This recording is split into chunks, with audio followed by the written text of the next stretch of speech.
شہدائے کربلا واسران کربلا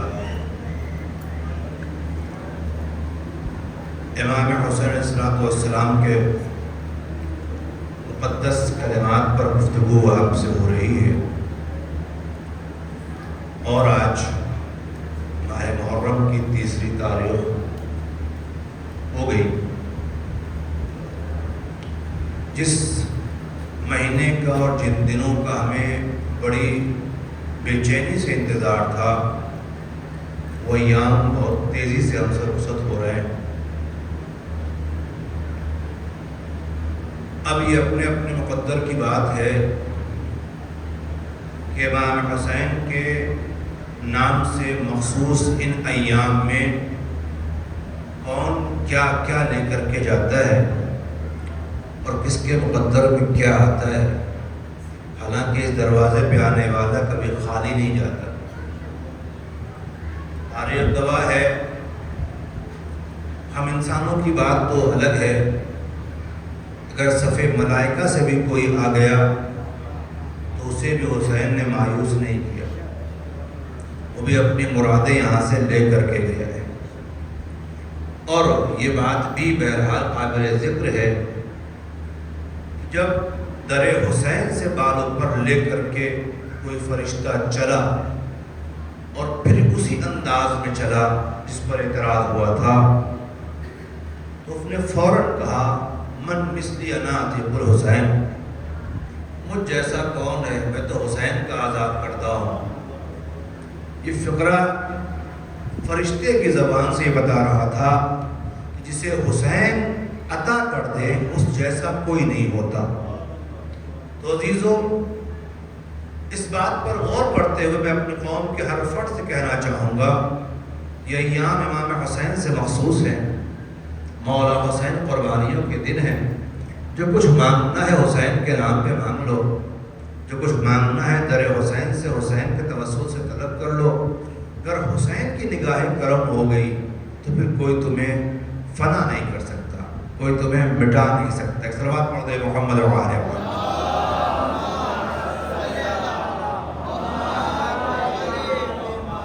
اور ایک بات یاد رکھنا، ان امام حسین کی عزا کے ایام میں کوشش کرنا کہ امام حسین کے نوکر بن کر کے رہنا،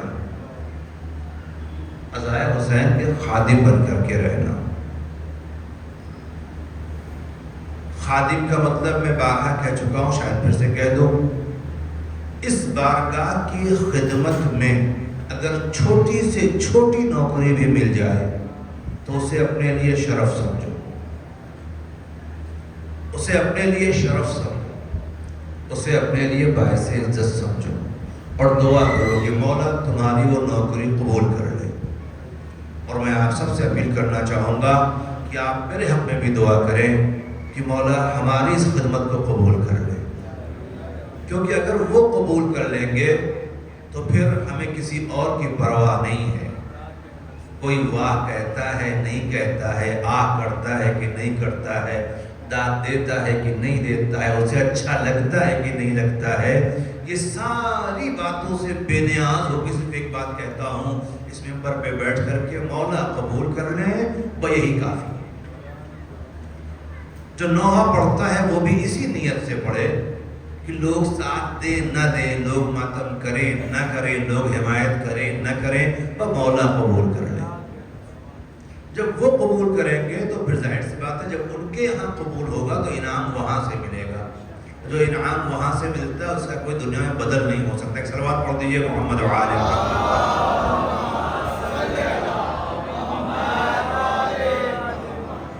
اپنے موضوع کے مطابق امام حسین علیہ السلام کے ان کلمات پر گفتگو کر رہا ہوں جو امام حسین نے مکے سے کربلا تک میں بیان فرمائے ہیں۔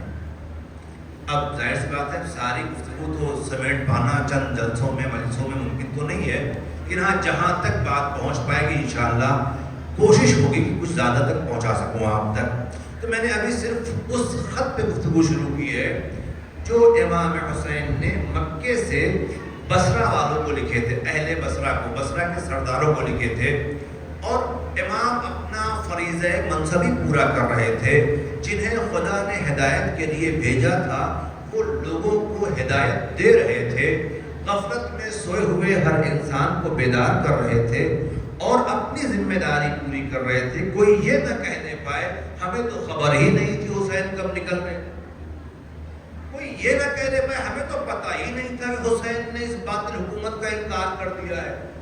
شاید اس لیے امام حسین جب مدینے سے چلنے لگے تو چھپے ہوئے نامعلوم راستوں سے نہیں نکلے بلکہ عام راستوں سے آئے تاکہ آنے والا ہر آدمی دیکھ کر سمجھ جائے کہ حسین نے بیعت سے انکار کر دیا ہے، باطل حکومت کو ٹھکرا دیا ہے، اور حسین چھپ کے ڈر کے نہیں جا رہے ہیں بلکہ انکار کر کے دنیا کو بتا کے جا رہے ہیں۔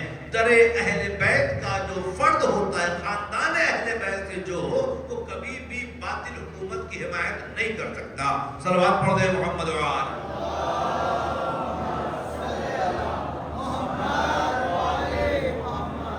حکومت سے ڈر کے جانے والا رات کے اندھیرے میں چھپ کے نکل گیا تھا، پر ہاں حکومت کی آنکھوں میں آنکھیں ڈال کر کے اس کے فعل باطل کو باطل کہہ کے جانے والا دن کے اجالے میں کھلے راستوں سے جا رہا تھا اور یہاں آنے مکے کی سرزمین تک پہنچا تھا تاکہ سارا مسلمان، پورا عالم اسلام جان جائے کہ نواسہ رسول نے یزید کی حکومت کو قبول نہیں کیا۔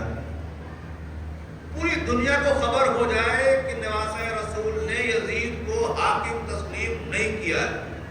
پورا عالم اسلام یہ بات جان جائے کہ فرزند رسول نے، آغوش پیغمبر میں پلنے والے نے یزید کی حکومت کو ٹھکرا دیا ہے۔ کوئی یہ نہ کہنے پا مجھے تو پتہ ہی نہیں تھا، ہم نے غفلت میں بیعت کر لی تھی۔ اگر ہمیں معلوم ہوتا کہ نواسہ رسول نے منع کر دیا تو ہم بھی ساتھ نہ دیتے، کسی کے پاس موقع نہ رہنے میں۔ اسی نے شاید یہ خط لکھا تھا۔ میں اپنی بات پر آ جاؤں، اور اس خط میں ابتداءً حمد و ثنائے پروردگار کے بعد جو باتیں مولا حسین نے لکھی تھیں اس میں اس بات کا اظہار اور تحریر کر دیا تھا اس چیز کو کہ اللہ نے رسول کو چنا اور انہوں نے اپنے فریضے کو انجام دیا۔ جب رسول تبلیغ کر چکے اللہ نے انہیں واپس بلا لیا، اور ان کے بعد ہم اس بات کے حقدار تھے کہ ہم اس فریضے کو انجام دیتے اور ہمارے حوالے یہ نظام ہوتا، مگر کچھ لوگوں نے ہمیں اس ذمہ داری سے جدا کر دیا۔ عجب فکر ہے اس کے، ہم نے اس فراق پر صبر کر لیا اس لیے تاکہ امت میں ایک اتحاد باقی رہ جائے، تم امان اور سکون سے رہ سکو۔ میں اپنے جوان دوستوں کو بتانا چاہوں گا، امام حسن سے جو صلح ہوئی تھی اس صلح کے مطابق امام حسن کی شہادت سن 50 ہجری میں ہو گئی۔ 50 ہجری سے لے کر 60 ہجری تک مولا حسین اپنے بھائی کی صلح کے اعتبار سے خاموش بیٹھے رہے، کوئی مخالفت نہیں کی۔ ایک بھائی نے، یعنی چھوٹے بھائی نے بڑے بھائی کے ذریعے ہونے والی صلح کی پابندی کی، جب تک مخالف کی طرف سے ایک بھی شرط کی رعایت رکھی گئی امام حسین نے کوئی اقدام نہیں کیا، اور جب مخالف نے ساری شرطیں پامال کر ڈالی، صلح کی ہر شرط توڑ دی، اگر یہاں تک کی بات ہوتی تو شاید پھر بھی یہ معرکہ نہ ہوتا، مگر اس یزید نے امام حسین سے بیعت کا مطالبہ کر کے امام وقت کو اس بات پر آمادہ کیا کہ اب اگر امام حسین اس کی مخالفت نہیں کریں گے تو اسلام مٹ جائے گا، قانون خدا پامال ہو جائے گا، انسانیت وقار ختم ہو جائے گا۔ لہذا امام نے اقدام کیا اور اسی اقدام میں لوگوں کو دعوت دیتے رہے۔ خط لکھا گیا اس ساری باتوں کے بعد، انا ادعوکم الی کتاب اللہ و سنت نبی، اے اہل بصرہ میرا قاصد تمہارے پاس گیا ہے اور میں تم لوگوں کو کتاب خدا اور سنت پیغمبر اسلام کی طرف دعوت دے رہا ہوں۔ یہ بات ذہن میں رکھیے گا، دو چیزوں کو دعوت دی ہے، کتاب خدا اور سنت نبی۔ میں اب تک مجلسوں میں وضاحت کر چکا ہوں، کتاب خدا کی طرف دعوت دینے کا مطلب 2 جلدوں میں 2 دفتیوں کے بیچ میں رکھے ہوئے اوراق کی طرف دعوت نہیں تھی۔ کتاب خدا کی طرف دعوت دینے کا مطلب اس ہادی کی طرف دعوت تھی جسے خدا نے ہدایت کے لیے بھیجا تھا، کیونکہ تو اس خاموش ہادی کی طرف ہدایت تھی جسے رہبر انسانیت بنا کر کے بھیجا گیا تھا۔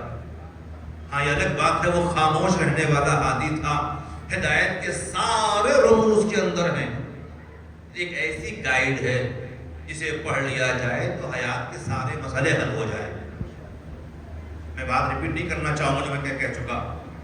اس کا مطلب ہے، خلاصہ کرو، میں نے کہا تھا آپ سے، اس کتاب کی طرف بلانے کا مطلب ایک ایسی کتاب جس میں کوئی شک و شبہ نہیں ہے، ایک ایسی کتاب جس میں کائنات کے سارے علوم موجود ہیں، ایک ایسی کتاب کی جو ہدایت کے لیے آئی ہے، پورے انسانوں کی ہدایت کے لیے بھیجی گئی ہے، ایک ایسی کتاب کی جس کا وزن اتنا ہے کہ اگر پہاڑ پر آ جاتی تو پہاڑ ریزہ ریزہ ہو جاتا، ایک ایسی کتاب کی جو انسان کو منزل کمال تک پہنچانے کے لیے آئی ہوئی ہے۔ عزیزو، یہ عظیم کتاب کو دعوت دی گئی تھی جسے ہدایت کے عنوان سے بھیجا گیا تھا۔ باتیں بہت سی اس میں تھوڑا سمیٹ کے آگے بڑھنا چاہوں گا۔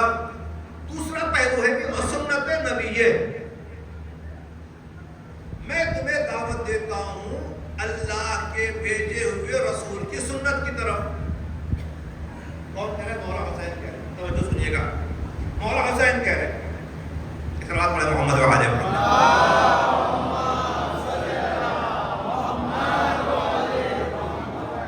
میں پھر اپیل کرنا چاہوں گا کہ یہ آگے جگہ خالی ہے، تھوڑا قریب آ جائیں، لیکن جو افراد بیچارے بعد میں ہیں بالکل باہر ابھی سے چلے گئے ہیں، کم سے کم اندر آ سکے۔ ایک صلوات پڑھ دیے محمد و آل محمد۔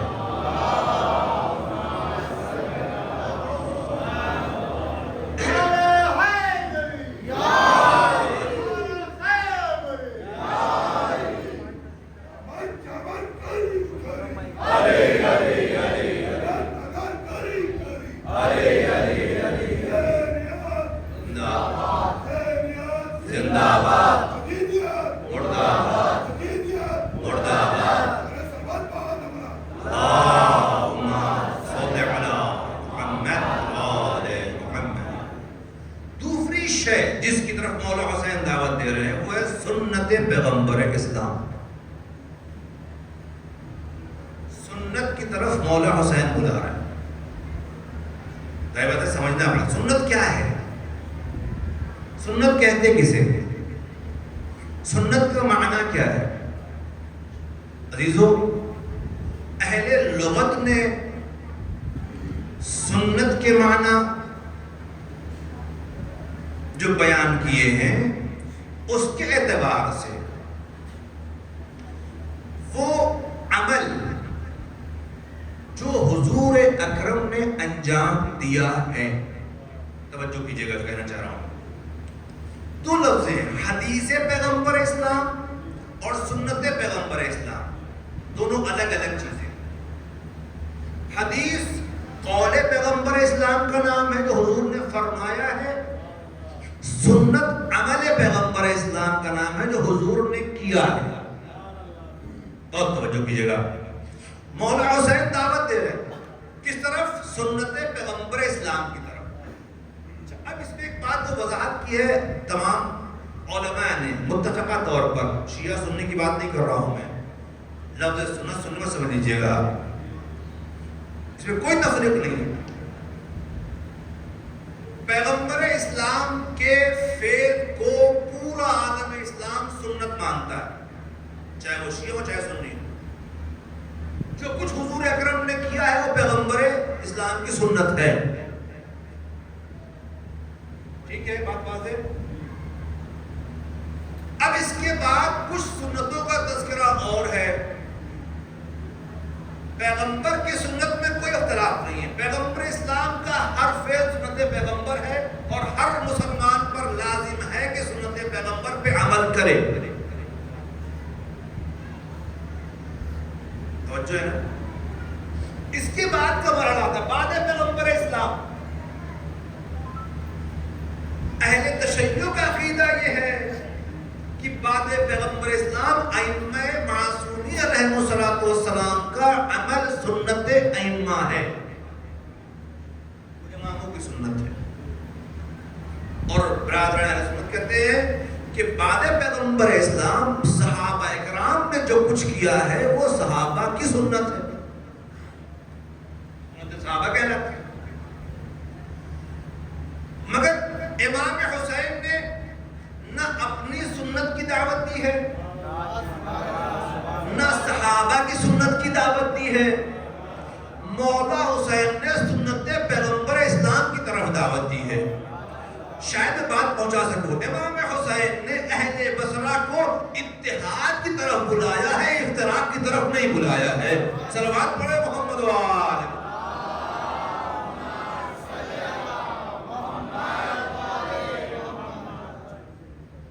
پیغمبر کی سنت جو کچھ پیغمبر اسلام نے کیا ہے وہ کرنے کے لیے دعوت دی جا رہی ہے. کوئی شک و شبہ تو نہیں ہے اس میں. اب نبی کریم نے کیا کیا عمل انجام دیا ہے، جب تک سنت پیغمبر سمجھ میں نہ آ جائے اسلام سمجھ میں نہیں آئے گا. نبی رحمت کے افعال اور اعمال کو اگر سمجھ لیا جائے تو پورا دین سمجھ میں آ جائے گا. بخدا اس منبر سے کہہ رہا ہوں، آج اگر عالم اسلام خود کو رسوا ذلیل یا پست محسوس کر رہا ہے تو اس کی صرف ایک وجہ ہے کہ اس نے عمل نبی کی اتباع نہیں کی ہے، پیغمبر اسلام کی عملی پیروی نہیں کی، ان کی سنتوں پہ عمل نہیں کیا، سنت نبوی پہ عمل نہیں ہوا. بلکہ میں کہہ دوں کہ بہت سی سنتیں تو بتائی نہیں گئی کہ یہ بھی سنت پیغمبر ہے. یہ بات متفق ہے کہ عمل پیغمبر کو سنت پیغمبر کہتے ہیں. میں کہاں سے شروع کروں؟ نبی کریم کی سنت کا بیان، حضور اکرم کی سنت کا تذکرہ کہاں سے کیا جائے، حیات کے کس پہلو سے شروع کیا جائے، کس بات سے شروع کیا جائے. یعنی اعلان رسالت سے پہلے والی باتیں شروع کی جائیں یا اعلان نبوت کے بعد والی سنت بیان کی جائے. اور جب سنتوں کی بات آئے گی تو مجھے معاف کیجیے، پوری اگر بیان کروں گا تو پھر کئی اشارے چاہیے. سرکار صلوات پڑھے محمد وآل.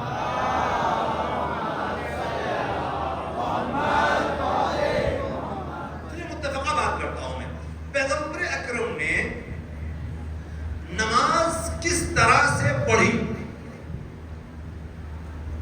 پورے عالم اسلام کو ویسی ہی نماز پڑھنی چاہیے. تب تو سنت پیغمبر پہ عمل ہے. اور اگر ایسا نہیں ہوا، ہم نے اپنے طریقے شامل کیے، تو اس کا مطلب پیغمبر کے سنت کے خلاف کام ہو رہا ہے. اب میں سے اشارہ کر گزارنا چاہوں گا، ایک وقت ایسا آیا بعد پیغمبر اسلام کہ مصلی پر کائنات کا امیر تھا اور پیچھے مامومین میں نبی رحمت کے محترم صحابہ اکرام تھے. نماز ختم ہوئی، برجستہ بزرگ صحابہ نے کہا آج ویسی نماز پڑھی جیسی رسول کے پیچھے پڑھی تھی.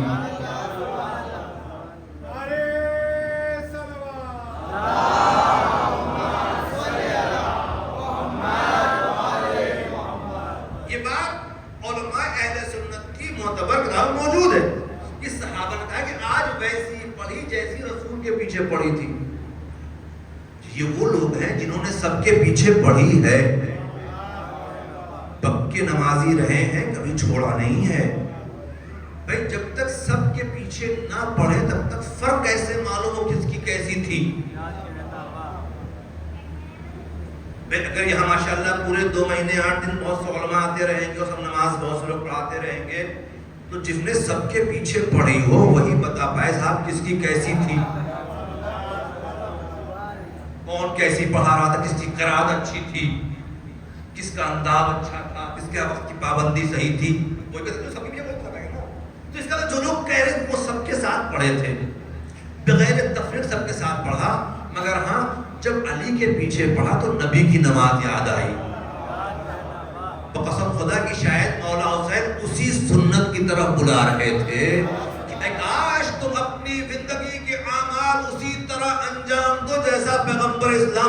دیا کرتے تھے. صلوات پڑھے محمد و آل محمد.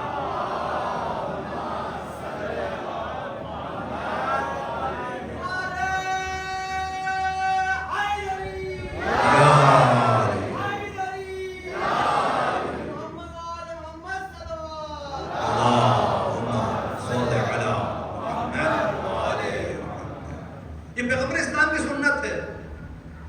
چلو میں تھوڑا اور آغاز سے بات کرتا ہوں. جس وقت حضور اکرم نے اپنی نبوت کا اعلان کیا اور اعلان کرنے کے بعد مکے کی گلیوں میں تبلیغ شروع کی. سب نے لکھا یہ بات کہ کوئی ایک خاتون تھی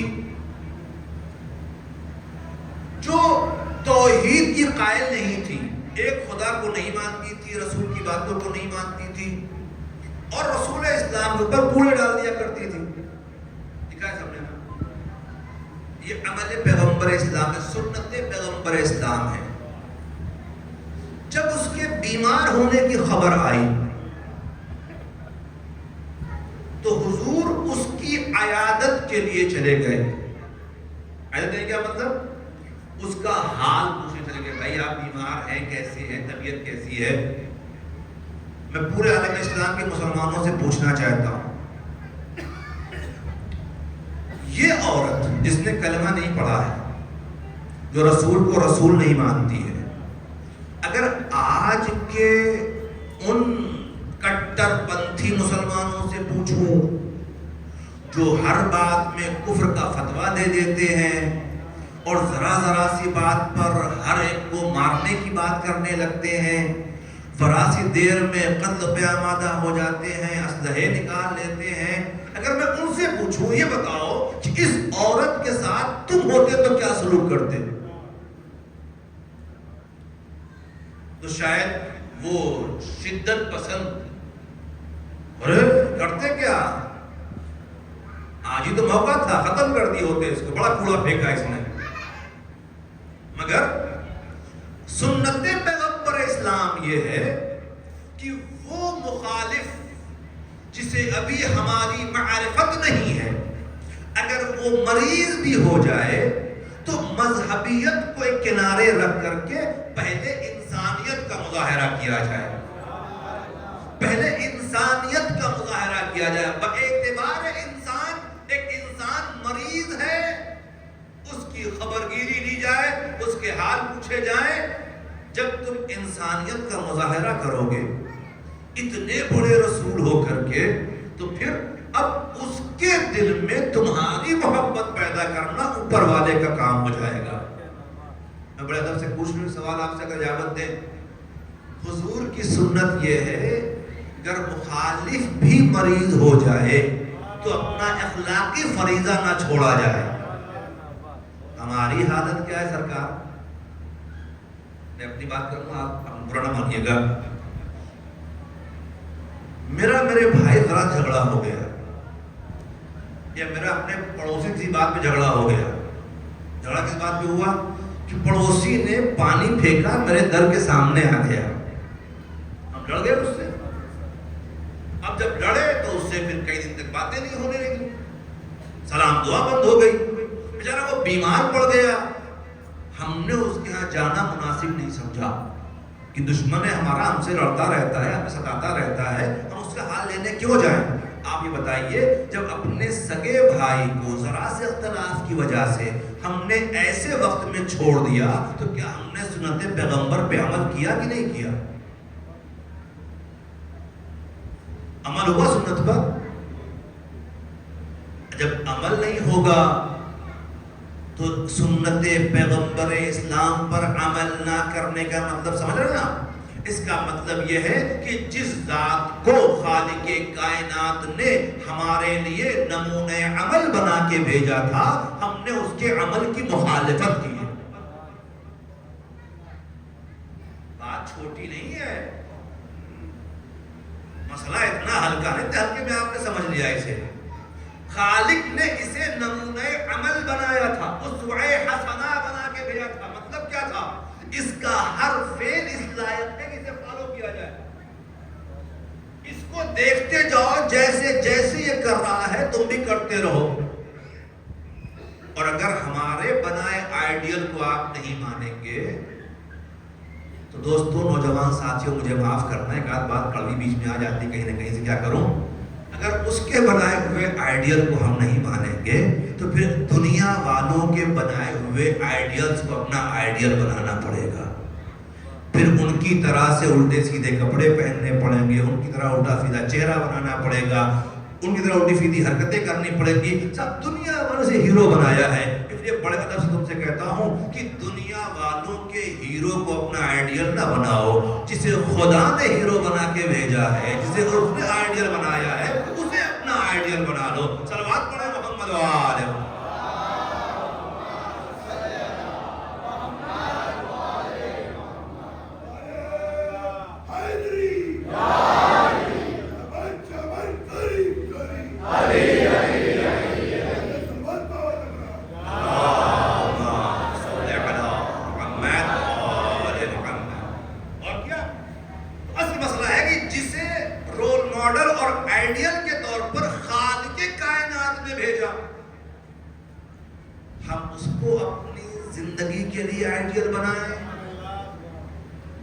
یا جن کو اہل دنیا پیش کر رہے ہیں ان کی پیروی کریں.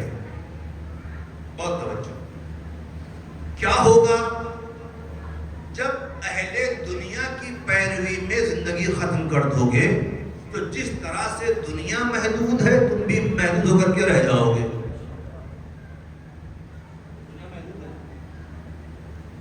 تو اہل دنیا کی پیروی تمہیں محدود کر دے گی، اور اگر تم اس کے بھیجے ہوئے آئیڈیل کی پیروی کرو گے تو کیونکہ وہ ذات لامحدود ہے تو اس کی پیروی کرنے والا بھی کہیں محدود نہیں رہے گا، لامحدود ہو جائے گا. اب میں عرض کر دوں، بہت سے لوگوں دیکھا ہے تذکرہ کچھ لوگوں میں ہو جائے تو بڑا ناز ہے، میری بات فلاں میٹنگ میں ہو رہی تھی. اور اب پہچانو تو صحیح، جن لوگوں نے امام حسین کی پیروی کی وہ محدود کہاں ہے؟ پوری کائنات میں ان کا تذکرہ ہو رہا ہے. ملک کسی کا ہو، پرچم کسی کا ہو، مملکت کسی کی ہو، عقیدہ کچھ بھی ہو، حسین پوری کائنات میں چھائے ہوئے ہیں اور یہ پیغام دے رہے ہیں جو اس کی مانتا ہے وہ محدود نہیں رہتا، پوری کائنات میں چھا جاتا ہے. صلوات پڑھے محمد و آل.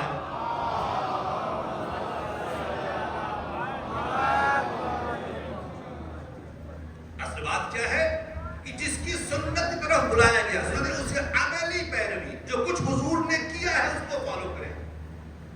اسی چیز کو قرآن کی زبان میں اتباع پیغمبر کہا جاتا ہے. اتباع یعنی یہ بچوں سے اپنے بھائی سے کہنا چاہوں گا، دو لفظ قرآن میں پھر استعمال ہوتی ہے، ایک لفظ ہے اطاعت کی اور ایک لفظ ہے اتباع کی. ان دونوں میں فرق یہی ہے، اطاعت کا مطلب جو کچھ حضور نے کہا ہے وہ کیا جائے. قرآن کہتا ہے وَمَن يُطِعِ الرَّسُولَ فَقَدْ أَطَاعَ اللَّهَ، جس نے رسول کی اطاعت کی اس نے اللہ کی اطاعت کی. اطاعت رسول و اطاعت خدا ہو جاتی ہے. یہ اطاعت کی بات ہے. جب بات آئی تو تھوڑا سا ٹھہر کر سن لیجیے. کیا سلسلہ اطاعت میں فقط یہی دو ذات ہیں کہ رسول کی اطاعت کرو اللہ کی اطاعت ہو جائے گی، یا سلسلہ کچھ آگے بھی بڑھا ہے؟ میں قرآن سے بات کر رہا ہوں، میں اپنے دس نہیں کر رہا ہوں. اور کیا فقط اور فقط رسول خدا کی اطاعت سے خدا کی اطاعت ہے؟ اطاعت فقط اتنی ہی ہے کہ کسی اور کی اطاعت بھی ہے؟ جو لوگ جانتے ہیں وہ شاید پہنچ گئے، فوراً پہنچ گئے، آسانی سے پہنچ گئے کہ مقام اطاعت میں ایک سلسلہ تھوڑا سا آگے بڑھا ہے. اطیعوا اللہ واطیعوا الرسول واولی الامر منکم. صلوات پڑھ دے محمد و آل.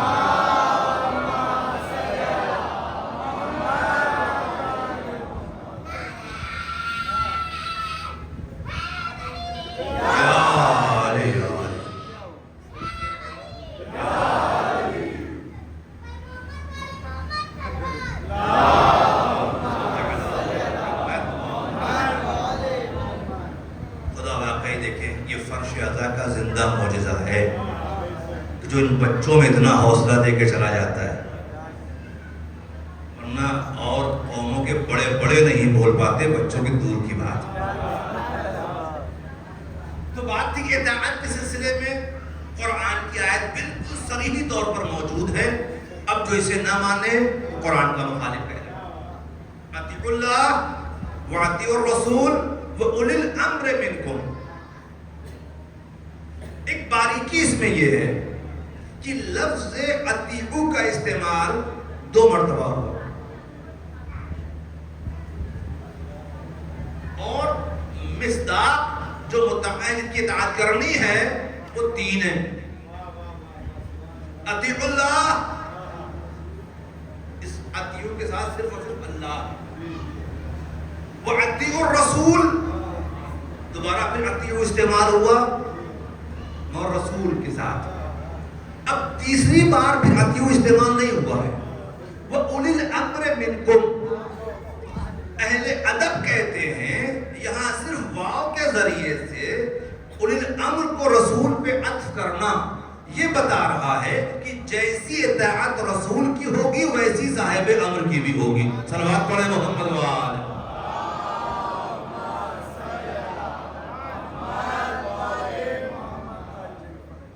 جیسی اطاعت رسول کی وہی صاحب امر کی۔ اب یہ آیت سے کسی نے انکار نہیں کیا ہے۔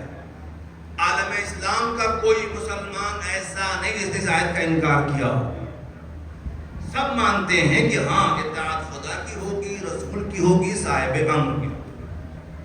مگر اختلاف کہاں ہو گیا کہ صاحب امر سے مراد کون ہے؟ اب میں اپنے نوجوان بھائیوں کے ساتھ تھوڑا سا بات کر لوں۔ صاحب امر سے مراد ایک گروہ یہ لیتا ہے کہ وہ حکام ہیں جن کے پاس حکومت ہے۔ آپ بات پہنچا رہا ہوں میں آپ تک۔ وہ حاکم وقت ہے، اس کی اطاعت واجب ہے۔ مان لیں گے اس بات؟ کیوں نہیں مانیں گے بھائی؟ امر کے معنی حکم ہوتا ہے، صاحب امر یعنی حکم والا، جس کے پاس حکم کی طاقت ہو وہ صاحب امر کہلائے گا۔ تو اس کی اطاعت کیوں نہیں مانیں گے بھیا؟ اب تھوڑی دیر کے لیے میں ذرا شریعت کے قانون سے ہٹ کے صرف انسانی عقلی بات کر لوں میں آپ سے کہ ٹھیک ہے، میں نے مان لیا کہ آپ صاحب امر سے مراد حاکم لیتے ہیں، ہمیں کوئی اعتراض نہیں، مگر ایک بات پوچھنا چاہ رہا تھا، کون سا حاکم؟ کیسا حاکم؟ کس عقیدے والا حاکم؟ کون سا حاکم ہونا چاہیے؟ کیا اس حاکم کی اطاعت کہ جو صرف ایک مملکت کا حاکم ہے اس کی اطاعت واجب ہوگی؟ قرآن نے کہا صاحب کہ جو آپ کے ملک حاکم اس کی اطاعت کیجئے۔ اگر یہ بات مان لی سرکار تو بھیا بڑی مشکل آ جائے گی، پھر تو خاص طور سے ہم لوگ کے لیے بڑی دقت ہو جائے گی۔ اب یہاں ہمیشہ حاکم بدلتا رہتا ہے، پتہ نہیں کس مزاج سے کون سا حاکم آ جائے، اگر اس کی بھی ماننی پڑے گی تو پھر تو دقت ہے۔ اور یہ اطاعت بے عین ہی رسول والی اطاعت کہلائے گی، یہ اور خطرناک ہو جائے گا۔ شاید اسی خطرے کو اگر آپ محسوس کریں، وہ افراد جن لوگوں نے صاحب امر کا معنی حاکم لیا وہ اس خطرے میں پڑ گئے۔ ہوا کیا؟ جب لوگ کربلا چلے گئے جنگ کرنے کے لیے، وہ کوفے والے، وہ شام والے، تو لوگوں نے ان سے پوچھا یہ بتاؤ تم قتل نواز رسول کے لیے کیوں چلے گئے تھے؟ جواب کیا تھا معلوم ہے آپ کو؟ کہتے ہیں قد اجتمعت الطاعتان، دو اطاعتیں جمع ہو گئی تھی۔ توجہ ہے، دو اطاعت کون سی؟ حاکم وقت کی اطاعت جو یزید تھا، اور اللہ کی اطاعت جو کائنات کا مالک تھا. اللہ کہہ رہا تھا قتل نفس محترم حرام ہے، حاکم کہہ رہا تھا جاؤ حسین قتل کر کے آؤ. اب جب دو اطاعتیں جمع ہوئی تو ہم نے حاکم کی بات مان لی، مالک کی نہیں مانی. ہم نے حاکم کی مان لی، مالک کی نہیں مانی. ہم نے محدود زمین کے حصے پر حکومت کرنے والے کی بات مان لی، پوری کائنات کے حاکم کی بات نہیں مانی. صلوات پڑھو محمد و آل.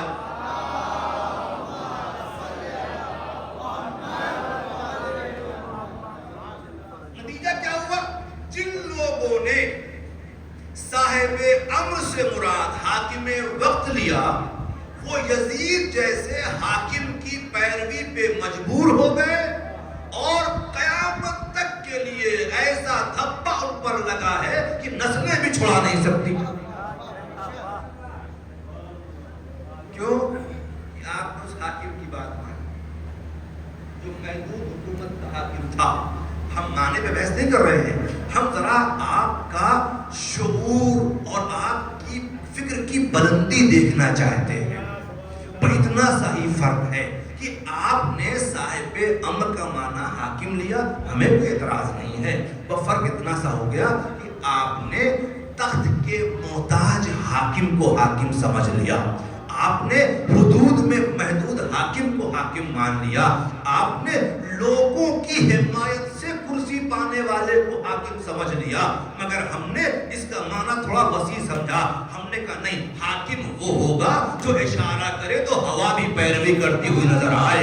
حاکم وہ ہوگا جو اشارہ کرے ذرات اس کی بات مانتے ہوئے سمجھ چلتے نظر آئے. نہیں، حاکم وہ ہوگا جو سورج تک بھی حکومت کرتا ہو، چاند پر بھی اختیار رکھتا ہو. صلوات پڑھو محمد و آل.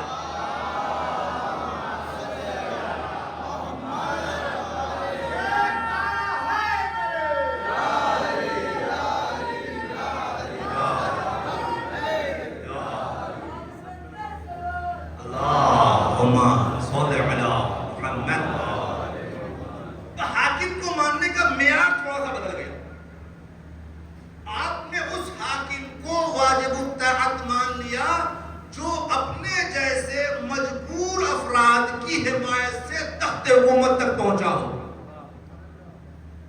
ہم نے اسے حاکم مانا جو یہ کہتا نظر آئے کہ تمہارا تخت حکومت تو میری پھٹی جوتی کے برابر نہیں ہے. ہم نے اسے جو یہ کہے کہ صاحب تمہارا تخت حکومت میری پھٹی جوتی کے برابر نہیں ہے، جو حکومت کے لیے تخت کا محتاج نہ ہو، پھٹی بوریے پہ بھی بیٹھ جائے تو شہنشاہ نظر آئے.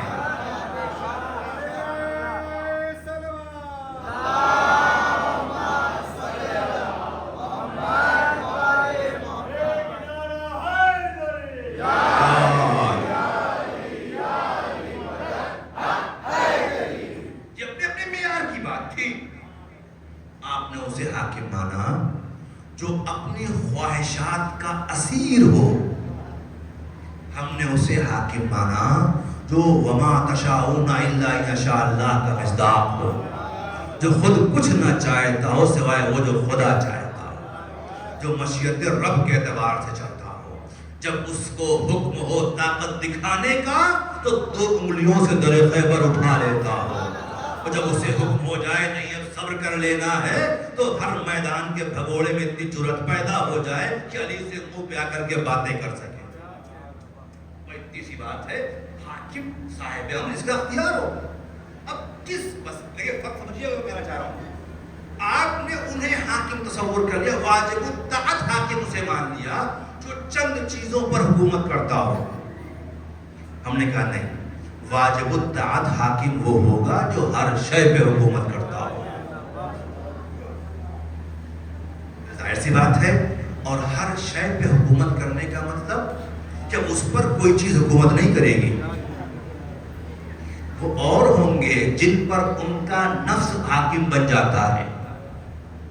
ایسے کے اطاعت کو واجب ہونے کا حکم خدا نہیں دے سکتا جو اپنے نفس کے ہی اسیر ہوں، جو اپنی خواہشات کے غلام ہوں.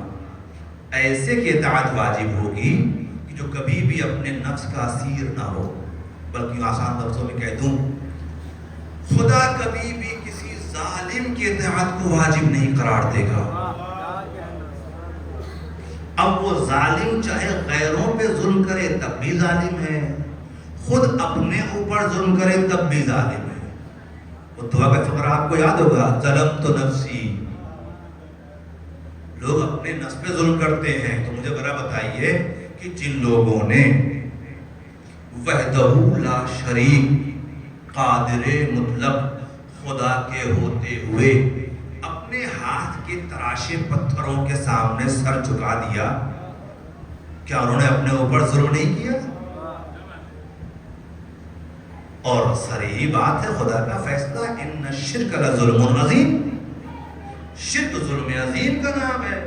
اب وہ چاہے کس لمحے میں جھکایا ہو، اس لیے ہم نے حاکم اسے مانا جس نے کبھی بھی کسی غیر خدا کے سامنے سر نہ جھکایا ہو.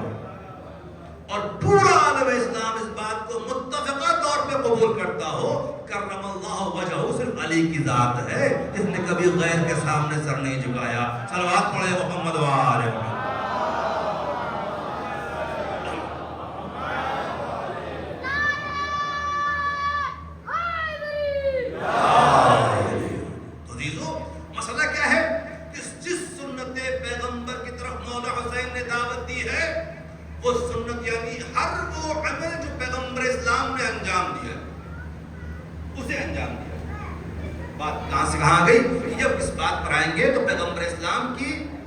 اطاعت کا بھی حکم قرآن میں ہے اور اتباع کا حکم بھی قرآن میں ہے. بات سمجھوں میں، اتباع کو سنت کہہ سکتے ہیں آپ، اتنے عملی پیروی، جو کچھ حضور نے کیا اسے کیجئے، اتباع کہلاتا ہے، یہی سنت کہلاتی ہے. اور دعوت سنت کی طرف ہے. قرآن نے آواز دی. کچھ لوگ آئے تھے بارگاہ پیغمبر اسلام میں، یا نبی اللہ ہم تو اللہ سے محبت کرنے والے لوگ ہیں.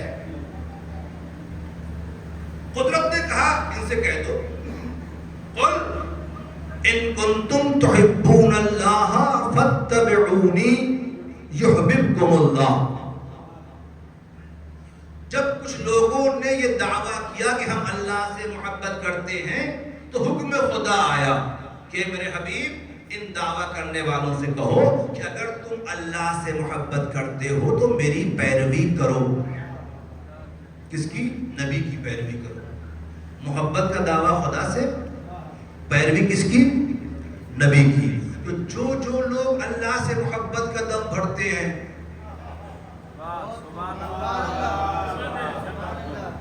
اب چاہے وہ اللہ کے گھر کے پاس رہ کر کے اپنے آپ کو اللہ والا سمجھتے ہیں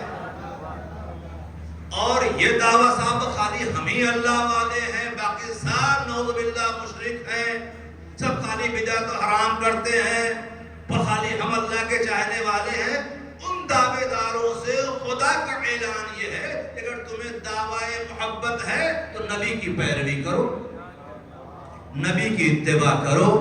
مجھے کہنے دیجئے، نبی کی پیروی کرو، قرآن کا فیصلہ ہے اگر دعویٰ محبت ہے. اب جب پیروی کی بات آئی نا تو مجھے کہنے دیجئے، پورے عالم اسلام کی بڑی معتبر کتابوں میں یہ بات موجود ہے کہ آیت تطہیر نازل ہونے کے بعد نبی رحمت کے اعمال میں، کیونکہ تو تعقیبات نماز میں، وظیفہ نماز میں یہ بات شامل ہو گئی کہ نماز سے جب نکلتے تھے تو در اہل بیت پہ آ کے کہتے تھے السلام علیکم یا اہل بیت النبوہ. کب کہتے تھے؟ نماز کے بعد. تو اگر دعویٰ محبت ہے خدا سے تو نماز کے بعد اہل بیت کو سلام کرو تو اتباع پیغمبر ہوگی اور دعویٰ محبت سچا ہوگا. صلوات پڑھے محمد و آل.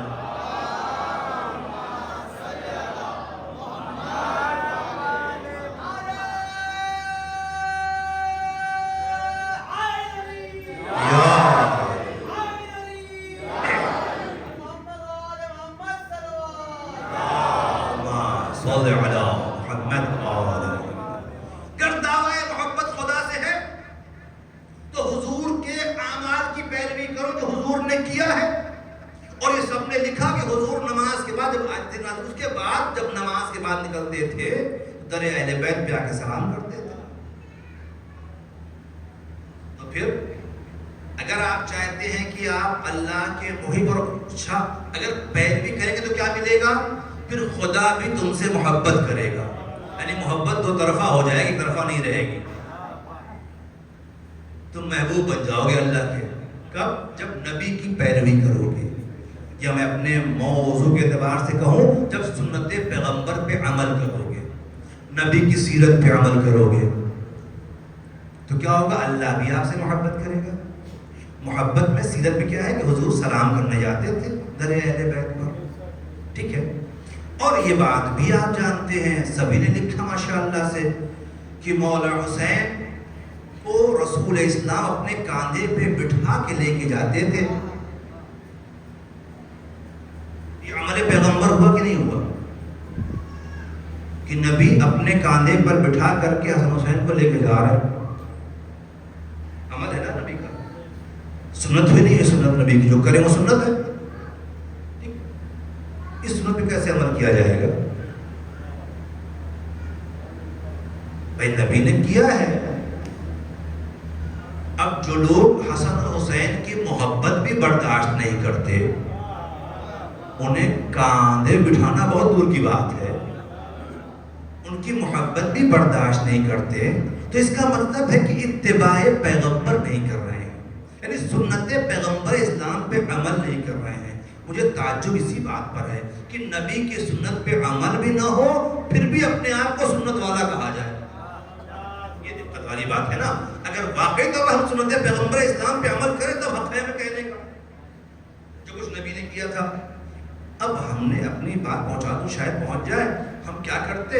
ہمیں بھی مولا حسین کو کاندھے بٹھانے کا موقع تو نہیں ملتا، شاید اسی لیے ہم لوگوں نے تابوت و تعزیہ اٹھانا شروع کر دیا.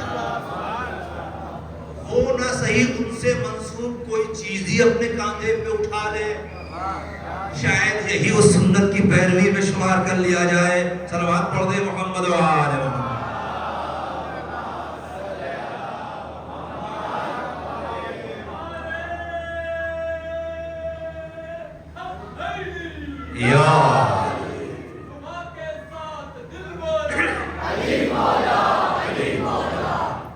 عزیزو، اصل مسئلہ کیا ہے کہ امام حسین نے، بس بات سے بیٹھ تو وقت ختم ہو گیا. امام حسین نے جب خط لکھا اہل بصرہ کو، تو اس کا مین پوائنٹ تھا کہ ہم تمہیں دعوت دے رہے ہیں کتاب خدا کی طرف اور سنت پیغمبر اسلام کی طرف. جس کا دل چاہے جا کر کے سرچ کر لے، تحقیق کر لے، معلوم کر لے، کسی عالم سے پوچھ لے کہ سنت پیغمبر کا مطلب حضور اکرم نے جو عمل انجام دیا اسے سنت نبی کہا جاتا ہے. اور اس کی پیروی بعض سنتوں کی پیروی بہت شدت سے ہوتی ہے اور کرنی چاہیے، اس میں کوئی عیب کی بات نہیں ہے.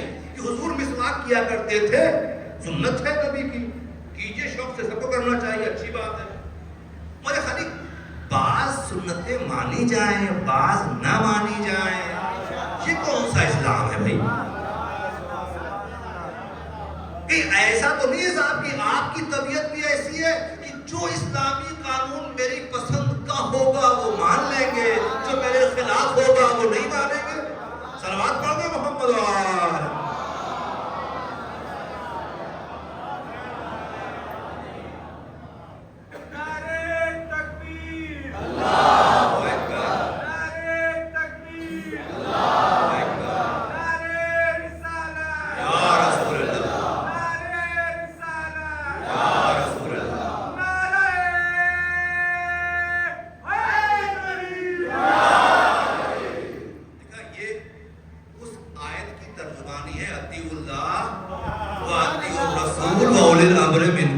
صلوات پڑھے محمد و آل.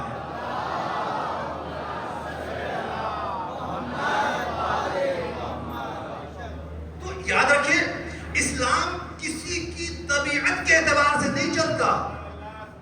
اسلام قانون الہی کا نام ہے، خدا نے بنایا ہے. باز نہیں چلے گا. یہ اپنی پسند والا مانیں گے، باقی نہیں مانیں گے، وہ بھی نہیں چلے گا.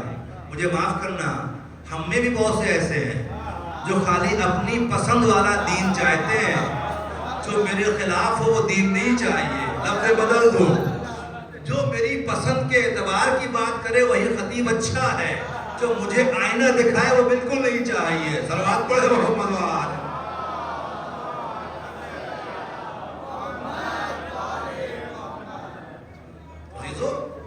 ہمیں اسلام کی پسند کے مطابق اپنے آپ کو بدلنا ہے. اپنی پسند کے اعتبار سے اسلام نہیں بدلے گا. یہ کسی کی چاہتوں کا تابع نہیں ہے، یہ حکم خدا کا تابع ہے، قانون خدا کا تابع ہے. ورنہ لوگوں نے بہت کوشش کی امام حسین کے سامنے آ کر کے، مولا جب اتنے لوگ یزید کو مان چکے ہیں آپ بھی مان جائیں. جب اکثریت یزید کے ساتھ ہو گئی تو پھر آپ مخالفت کیوں کر رہے ہیں؟ پیسہ اس کے پاس ہے، حکومت اس کے پاس ہے، افراد اس کے پاس ہے، لشکر اس کے پاس ہے، کیوں بجائے اپنی جان خطرے میں ڈال رہے ہیں؟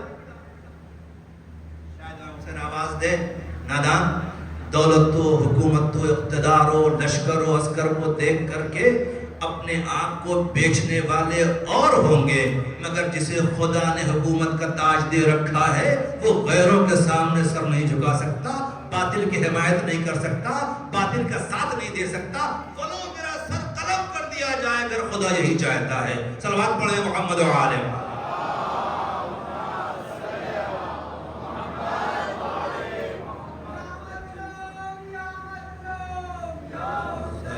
یا حسین یا حسین یا عباس یا عباس یا عباس.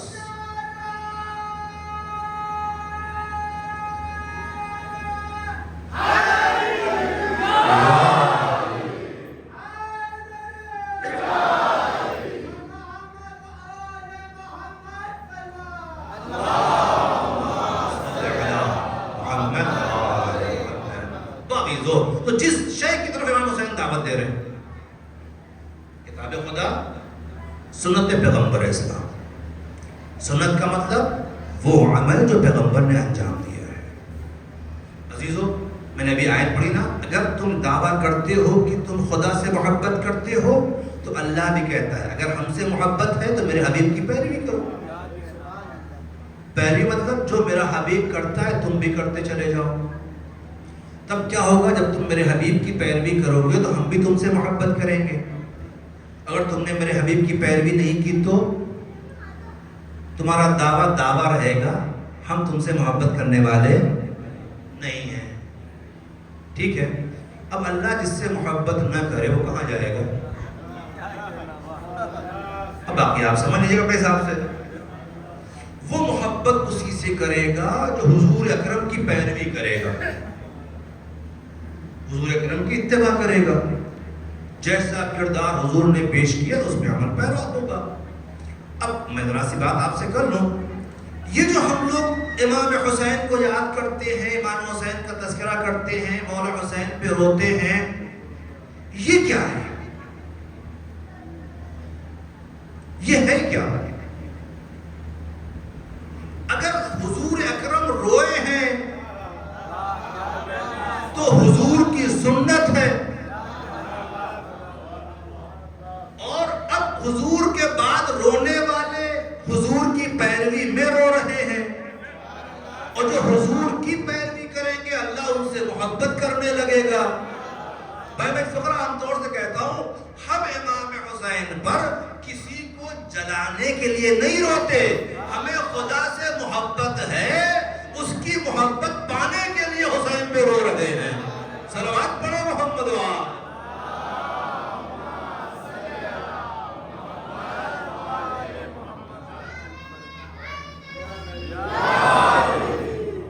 ابھی بات انشاءاللہ بات میں ہوگی کہ اس کے بعد جو مولانا لکھا ہے، مولانا کہتے ہیں کہ میں تمہیں دعوت دے رہا ہوں کتاب خدا کی طرف اور سنت پیغمبر کی طرف. کیوں؟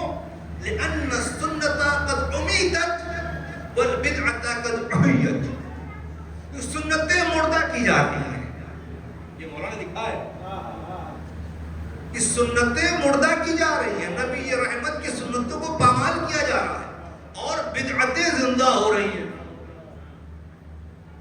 مولا حسین پہ بدعتیں زندہ ہو رہی ہیں، اس لیے تم میری بات سن لو گے ہم تمہیں ہدایت کر دیں گے۔ تو یہ رونا امام حسین پر بدعت نہیں ہے، یہ سنت پیغمبر اسلام ہے، اور صرف سنت پیغمبر اسلام نہیں ہے، سنت ام المومنین بھی ہے۔ کم سے کم مومنین کو ماں کی سنت پہ عمل کر لینا چاہیے۔ جناب ام سلمہ روئی ہیں حسین پر، انہیں کو وہ خاک کربلا دی گئی تھی۔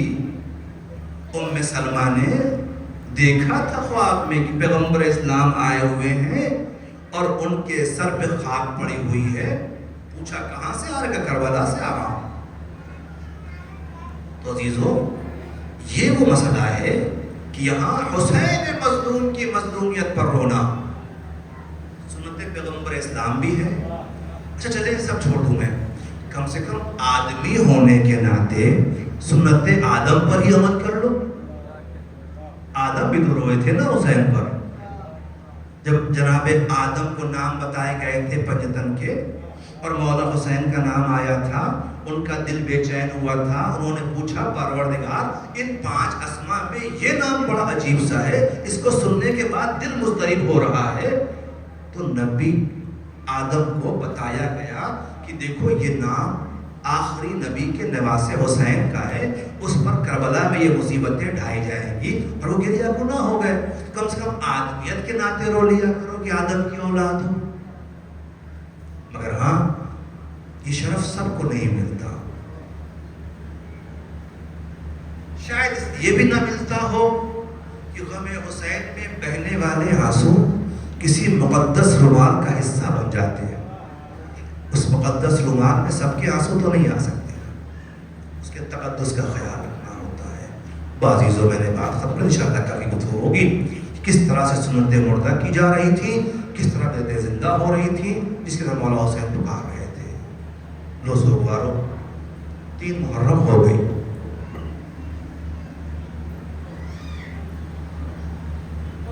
تیسری محرم کو میں نے عرض کیا تھا کہ 2 محرم کو امام حسین کربلا پہنچ گئے تھے، اور تیسری محرم سے دشمنوں کی فوجوں پہ فوجیں آنے لگی تھی، لشکر پہ لشکر آنے لگے تھے۔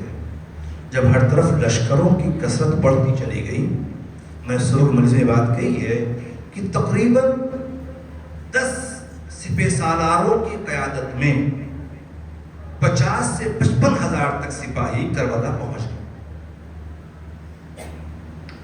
اور جب بھی کوئی لشکر آتا تھا کربلا میں تو وہ اپنے آنے کی خبر وہ ڈھول تاشوں کے ذریعے بجا کر کے ہم آئے ہوئے ہیں، اور اپنے اپنے نعرے لگا کر کے، تاکہ حسین کی گھر کی خواتین اور بچوں کے اوپر ایک دہشت تاری ہو، ان چھوٹے چھوٹے بچوں کو دہلایا جا سکے۔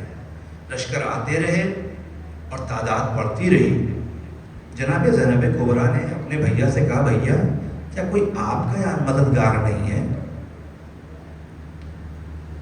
تو مولا حسین نے اپنے بچپن کے دوست کو یاد کیا،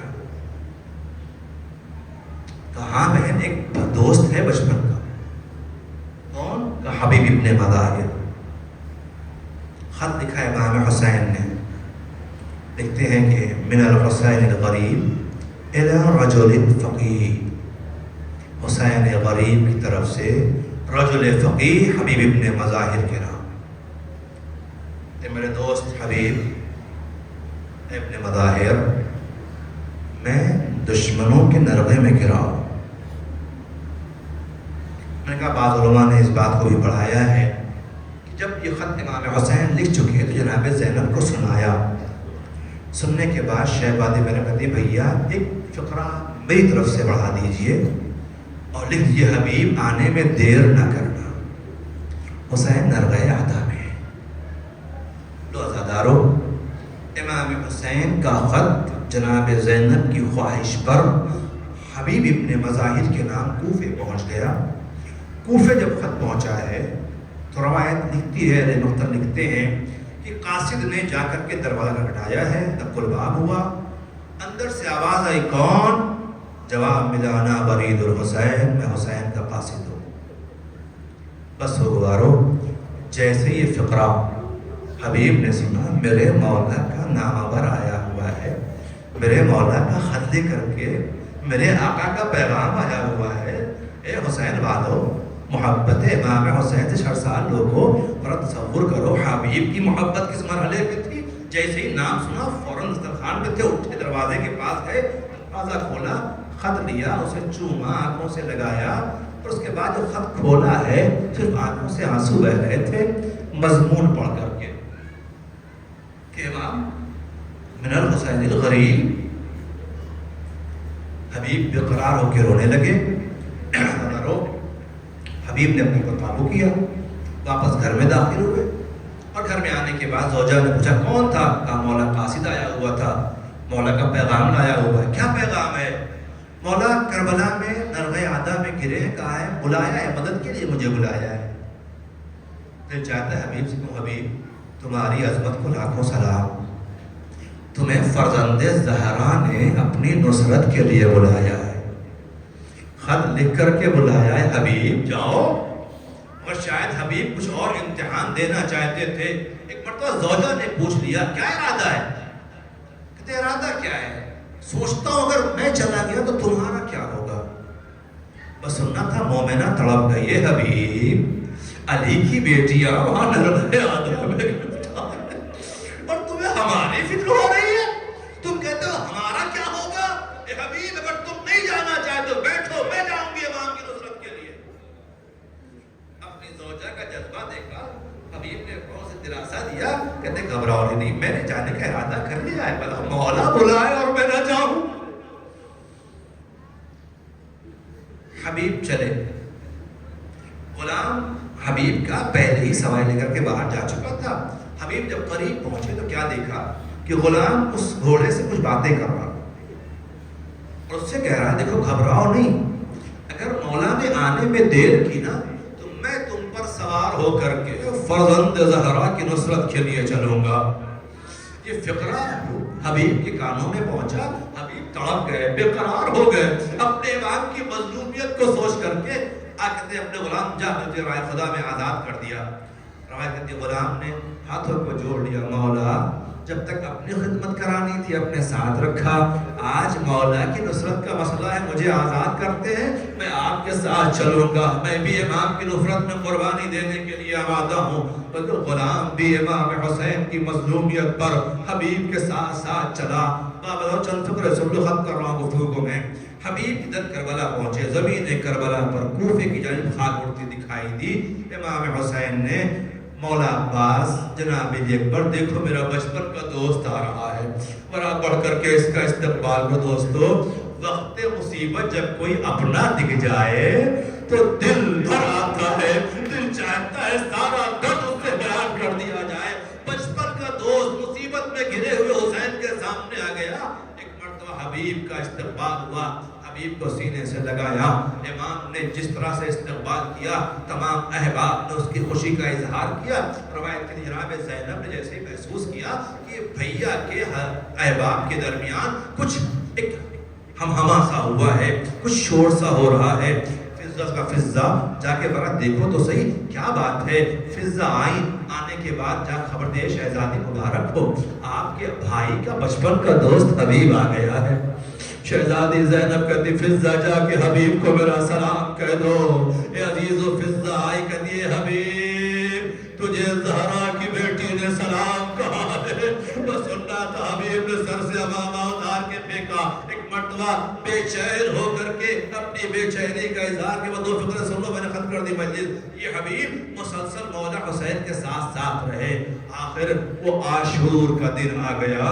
روایت کہتی ہے اب امام حسین کے ناصر و مددگار ایک ایک کر کے مقتل میں جانے لگے۔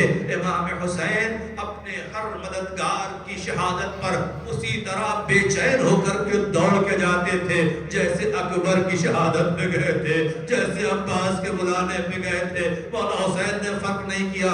روایت کہتی جناب حبیب صبح سے منظر دیکھ رہے تھے، ظہر کا وقت ہو گیا. جب ظہر کا وقت ہوا نماز کا وقت آ گیا. مولا حسین کے ناصرہ آقا وقت ظہر ہو گیا ہے, دل چاہتا ہے آپ کے ساتھ یہ نماز پڑھ لی جائے.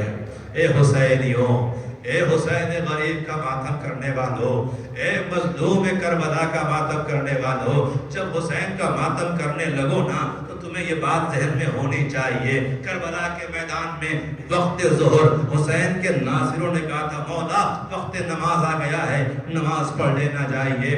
نماز کی دعوت دی گئی, مگر ایک ظالم وہاں سے کہتا ہے اے حسین نماز پڑھنا ہے پڑھ لو, اللہ تمہاری نماز قبول نہیں کرے گا. بھئی سننا تھا حبیب کو جلال آ گیا, حبیب بے چین ہو گئے, کہتے ویلک جس پر ویل ہو, تو کہتا ہے کہ حسین کی نماز قبول نہیں ہوگی, تیری قبول ہو جائے گی. مجھے سننے کے بعد اب اس سے برداشت نہ ہوا, کہتے یبن الحمار, اے حمار کی اولاد تو ایسی بات کرتا ہے کہ حسین کی نماز قبول نہ ہو. اسے جلال آیا, غصہ آیا. روایت کہتی ہے امام حسین سے حبیب نے اجابت لی, مولا اسے واصل جہنم کر کے آتا ہوں. میں نے ختم کر دی گفتگو. حبیب پڑھے نصرت امام میں, جنگ کرتے کرتے بہتوں کو واصل جہنم کیا. مگر اے سوگوارو جو 3 دن سے بھوکا پیاسا ہو, ضعیفی کی عمر ہو رہی ہو, وہ کب تک جنگ کرتا؟ ایک موقع آیا, ظالم نے حملہ کیا, حبیب گرے. حبیب کا گرنا تھا, ایک لئی نے بڑھ کر کے سر تن سے جدا کر لیا. اب روایت کہتی ہے حبیب کا سر تن سے جدا ہوا, اور جدا کرنے کے بعد اس ظالم نے حبیب کے سر کو اپنے گھوڑے کی گردن میں باندھا, اور باندھنے کے بعد وہی لے کر کے میدان میں دوڑتا رہا. میرا دل کہتا ہے شاید وہ دکھانا چاہتا ہے حسین تمہارے بچپن کا ساتھی ہے, اس کے سر کو اذیت تمہارے سامنے دے کر کے تمہیں تکلیف پہنچانا مقصود ہے. مجھے نہیں پتا میرے آقا حسین پہ کیا گزر گئی ہوگی جب بچپن کے دوست کی شہادت کے عالم دیکھا ہوگا. شاید یہی وجہ ہو کہ آج بھی کربلا میں حبیب اسی طرح سے امام کے روزے کے بعد حق کے دوستی ادا کر رہے ہیں, اور بتانا چاہتے مولا نہ تب ساتھ چھوڑا تھا نہ اب ساتھ چھوڑوں گا. سيعلم الذين ظلموا أي منقلب ينقلبون إنا لله وإنا إليه راجعون. إلهي بحق الزهراء وأبيها وبعلها وبنيها والسر المستودع فيها, بارئها ہمارے مذہب قبول فرما, ہمیں اہل بیت میں رونے والوں پہ رحمت نازل فرما, ہم سب کو اعمال صالحہ انجام دینے کی توفیق عنایت فرما, ہمیں گناہوں سے بچنے کی توفیق عنایت فرما, ہمیں جو لوگ پریشان کی پریشانیوں کو دور فرما, جو بیمار آزار ہوں سب کو شفاء کامل اور عاجلہ